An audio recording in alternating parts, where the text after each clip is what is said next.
So yeah, I did the Chascomús, Zárate, which are sort of the two limit points of the train that you can take from Buenos Aires, the two end stations. And I also did Campo de Mayo, which I just explained to you in the last video. It's like kind of a old dictatorship torture place, but that's not why I went there. I went there for the nature, and it's definitely mind-blowing. But the biggest thing that I wanted to do in terms of exploring was sort of like a perimeter loop of the province of Buenos Aires.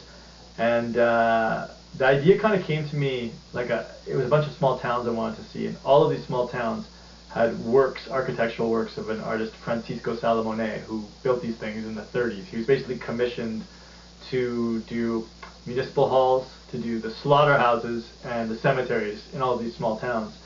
And it was so interesting to me because I tend to think of a small town in the countryside as having sort of like a rustic feel to the architecture, to the works. And Salomone's style was anything but that. It was Art Deco and a very sort of, I would say, Germanic, very severe, almost Gothic form to it. And when I saw that in the little towns in the country, like on the internet, beside or in a small town, it just didn't make sense to me. It just felt so strange. I was like, I really have to see this. I guess the reason why I encountered his work in the first place, because I'm not an architect type dude, I'm not searching out architects, and I'm not in that industry, I don't have friends who are really in that realm. I was sort of looking for like Kamloops in Buenos Aires. So as you saw in one of the videos we just did, from the Tower of Banco Francis, you can see Buenos Aires is a sea of concrete, just buildings.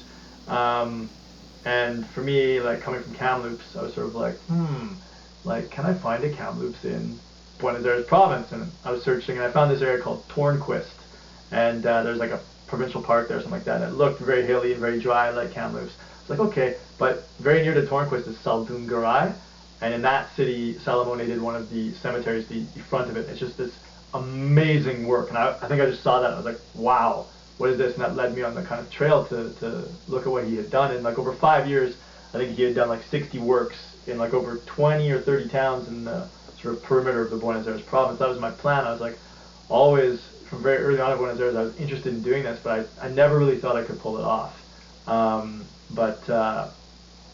Yeah, I ended up doing it over the Carnival week in February. Had a bit of time. Like I say, in summer I'm working, but not as much. It was Carnival, and I maybe rearranged a couple classes, private classes, so I could do it. So I took the bus up to Bragado to pick up my car. Bragado is where I store it, at the sister of my landlord's house. And then from there I went on the loop, and yeah, it was like 2,500 kilometers of driving in 6 days, over 2,800 kilometers, probably near 3,000 kilometers if you count the bus. So it was a lot, and I was really pushing the pedal there.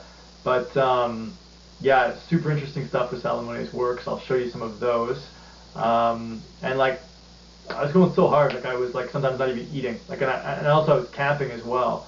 So it was a really sort of interesting thing. Here I am in Buenos Aires, and living my life in Argentina, the language, and like I said, this sea of gray buildings everywhere. And now I'm out in the countryside. It's in the summer, and Argentina's having its biggest drought in like, I don't even know how long. So the landscape is super dry. It's very, very Kamloops-like.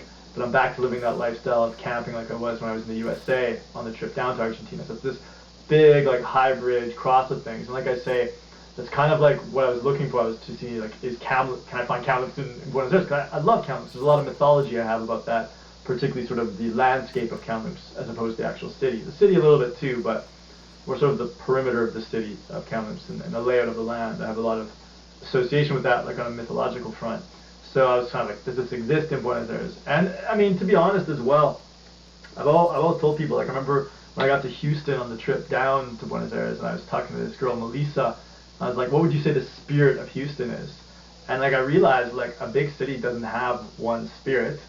And like, to be honest, like when you're in the city, even a small city like Kamloops, I don't know if it has a spirit. Maybe it's more unified. It's smaller, so people are more like the Blazers or whatever, like whatever factors unite the community that were like moments of celebration or whatever would be sort of the spirit, I guess. But for me, I always felt like the spirit of a place really came from the land.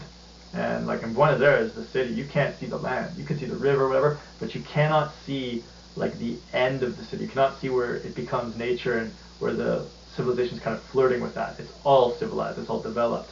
And so I guess I was sort of like looking for that too when I went on this trip to see what the spirit of Buenos Aires province is, because I'd been living there for like 2 or 3 years, and I was like, what is the spirit of Buenos Aires? Like, I know what the people do. I know they like tango, they like coffee. They don't really like tango, that's more of a tourist thing. They like drinking coffee, they like going out, they like being very social, but like, and then the architecture, like I can see that in the city, but like, what is the spirit of this place in terms of the way I think about the spirit of a place from Kamloops? So that's kind of why I went out there. And yeah, it was interesting. I kind of think like, you know, when I talk about spirit being like in the nature of a place, for me it's also like linked in with a bit of the edge of the periphery of something. So I kind of feel like if you lived something, like I mentioned in the first video, going to punk rock shows when I was a teenager, I lived that, and it was amazing. But I can't really hold it as like sacred or mythological, because I lived it. It was real. It was like here. It wasn't something mythological. What could be mythological for me was, like I said, the Desperate Minds, who were before my time. They were the pillars and the foundation of the punk rock magic that I experienced. I never experienced that, so it can be a myth to me, because I didn't live it. I think the same thing with like the periphery of towns or nature. When you're in the city, you're living it, and it's explicit, and so it's real. It's not mythological, it's not sacred. But as you get into nature, particularly the parts of nature that reflect where man has been or where man has not yet gone, but it's almost going, like the frontier territory, I think that's where you get into myths. And like, for me, it was interesting. There was this one part in La Prida that's by the slaughterhouse that he built. So you've got this abandoned old Wild West slaughterhouse look. And right across the road, there's like a sign before a farm field that says El Olvido. And at the time, I interpreted that as the forgotten, but it actually means forgetfulness. But that's sort of what it is like, it's like those forgotten threads where man didn't go. Like, he didn't keep building there, but that old abandoned facility once had man, but that wasn't where the story went. That's where it got left. And so it can kind of occupy a mythical space. It can kind of occupy, your imagination can meet it and can imagine something that you didn't know and that obviously does not connect with the world that continues. It's something sort of forgotten or left.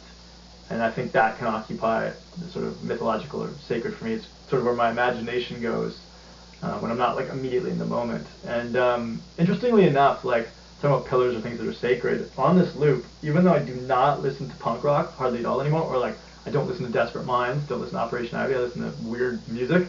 In my head, the entire trip was a Desperate Minds song. I'm Not Such a Sweet Thing. And the lyrics for that are like, 500 miles till I get back home. Well, I'll put it on the screen so you can see it. And the end part like is like, what's it going to be like when we go back home? I don't ever want to go back home. That was an interesting thing as well that was like playing in my mind, particularly when I would put myself into a landscape that was like Kamloops in Argentina, or like my myth but in Argentina. But it was an interesting thing, and oddly enough, like when I first heard Desperate Minds, it was on a mixtape that Jeff McCloy had given my sister when I was in grade 6 or 7. And on the other side of the mixtape is like probably the greatest punk band of all time, Operation Ivy. Like literally the most joyous, like just unreal band ever. Even though I don't really listen to that anymore, I can still say it's one of the greatest albums ever. They have a song called Hoboken, and it's about New Jersey. It has nothing to do with my story in the backwoods of Argentina, but it has this line in it: I'm in this prison you built for you. In this situation, I don't know what to do. And I think like for me, I could see that my myths and everything, and what I held sacred and my values, had got kind of locked and stagnant, and were not allowing me to really progress. Not in that moment I realized that, but I think I realized that over a long period of time, but that like line really hit home. So it was like interesting in these punk rock things, and even pushed that weirder, that sounds pretty harsh, like I'm in this prison you built for you. This is talking to me, I built it for me. In this situation I don't know what to do, like the modern me talking to the old me who put me here. It's pretty harsh, but even harsher, like a line that would echo through my mind in Buenos Aires all the time in my first year there was from Bad Religion, the song Eat Your Dog. And it's, you're dying you assholes, but I heard it asshole. You're dying you asshole, your religion won't help you now. And like, this was echoing through my mind a lot in those first few years in Buenos Aires. So obviously something's going on in the subconscious, realizing that my myths or what I hold sacred is also keeping me stagnant, keeping me locked. So interesting. So I'm out there in the countryside, this is all coming to me. But, you know, it wasn't like a reflective moment, really, when I was traveling around these places, because, like I said, it's pedal to the metal, trying to get through 2,500 kilometers to see all these sites to complete the loop. My Asperger's syndrome of like, I gotta do it, I gotta do it, I gotta do it. Taurus. And so I was like pushing it hard. And apart from Salamone's works, a couple other things I wanted to see. Wanted to see the highest peak in Buenos Aires, which is Tres Picos. So I hiked up that. Super like hot day, super sunstroke. Like after it was cool. It was cool. I'm saying getting sunstroke was cool, but no, it was an awesome day. But hiked up to the top up there. Not tall by any standard in South America, but for the Buenos Aires province being flat, it's very much like that. And also went to Tandil, which is also a hilly region of Buenos Aires. It's not as cool as Tornquist and is the area that I had gone to earlier, but Tandil, sort of a fancy hilly town, one of the hilly places in Buenos Aires. That was super cool. It's weird. It felt really first world. And President Macri's from there, and the tennis player Del Potro's from there. So I don't know what's going on in Tandil, but it felt like more advanced infrastructurally, more clean than even Buenos Aires, even though it's like a little town. So I went there. And then another place I went to sort of towards the tail end of the trip, before I returned to Bragado, my last spot to camp was in Balcarce. And there's a campsite there. Actually, before I even got to the campsite, I went to one of Salamone's structures, one of his slaughterhouses, and I was looking in, and then all of a sudden these people came out and they said, "Come on in." And that was like the headquarters for the Salamone Society. So they started telling me all this story about Salamone. I was learning more. It was really interesting. Then I went to my campsite and set up my tent, and I was eating dinner, and then like these dogs started coming over to like play with me. They weren't aggressive, but they were random dogs. No one owned them, but like 5 or 6 of them. And I was like, okay guys, cool. But then they kept wanting to play with me, and they weren't aggressive, but they started getting a bit nippy in their playing, and I was like, dude, I cannot get bit by a dog. I've just avoided getting tetanus or rabies randomly on a rollerblade bite.